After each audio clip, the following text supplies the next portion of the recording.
Good morning. This is Dr. Timothy Scott Beck here at Life Point Medical. It is January the 31st, and who can believe that the first month of the year is already over? It's pretty crazy. But we're up, running. It's a Monday, and we're taking calls just as hard as we can, okay? So if you need something, please let us know, and we'll try to accommodate you. Let's go ahead and start talking. Let's revisit COVID because it's still around us. There's 2,643 cases, up from 2,617. So it does seem like it has penetrated this community in totalis. So there's still people with lingering symptoms who think they got it. I'm not even that sure now that I haven't had it or something.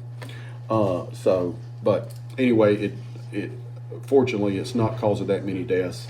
It's just causing people to get sick.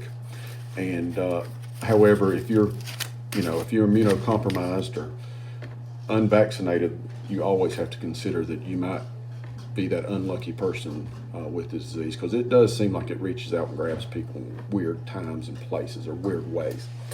All right, so I want to give you guys a useful piece of information. I try to do this every day. So today I want to talk about epistaxis. And you say, what is epistaxis? Epistaxis is called a nosebleed. That's the fancy term for a nosebleed. And quite often, quite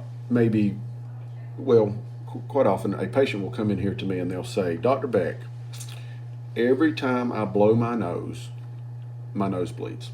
And sometimes I can't get it to quit, or it takes a long time for it to stop. So the first thing I tell everybody is quit blowing your nose. And listen, you can survive without blowing your nose. I don't think that is a required bodily function like using the bathroom or anything like that. Your body actually does a really good job of keeping your nasal passages and stuff like that clean.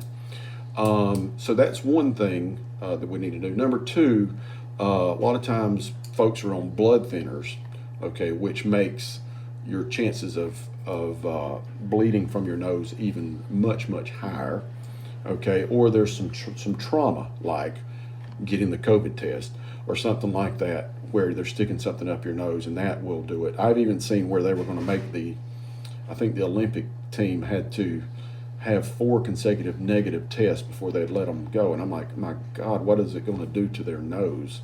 Okay, because I've had several COVID tests, and they're very irritating to your nasal cavity, particularly if they're done correctly. So you got trauma, you've got blood thinners, you've got people blowing their nose. Now, I've heard people blow their nose in such a way that I thought I was going to have to call the ambulance. Okay, and I don't think that's good for you. I don't think it does any good. You know, when there's forcefully just blowing hard and you can hear it in another room and everything.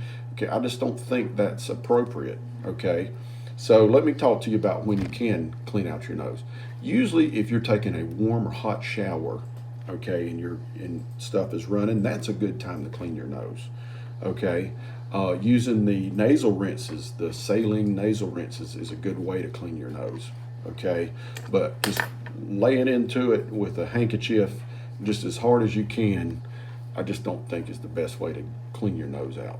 And I do think it increases your risk of nosebleeds. So if you have a nosebleed, the first thing I want you to do is pinch your nose for 10 minutes. Okay, and lay your head back. And that is the primary treatment for a nosebleed, is to pinch your nose and not let go of it for 10 minutes, because it takes about 10 minutes for your blood to coagulate around the thing if you've got trauma or something there. So that's the first thing you should do. 10 minutes of holding your nose, pinching your nose. If that doesn't work, if you have Afrin can work to stop nosebleeds. But the main thing is going to be pressure. And then if you can't get it stop bleeding after all that stuff, then you may need to go to the emergency room or come see me. Mainly when we see people with nosebleeds that won't go away, as I look and make sure there's nothing there that could be causing them, something we can't cauterize or something like that. And sometimes I send them to ENT to get a better look up there and see what's going on. Okay, because they have little bit better tools than we do. But anyway, point of the story today is don't be overblowing your nose, because it will bleed if you blow it hard enough. All right. Don't forget about Place of Hope. It's still functioning, doing really well, and actually the blessings pour in on that deal, and hopefully we're keeping them going. We're doing what we say we're going to do, and so if you want to help us with it, you can always talk to me about Place of Hope or make a donation online. And we're going to get a new website and everything started. I'm not quite up on that information yet, but I will know that by the end of this week. All righty. Thank you so much for listening to me. Have a great Monday. Call us if you need us.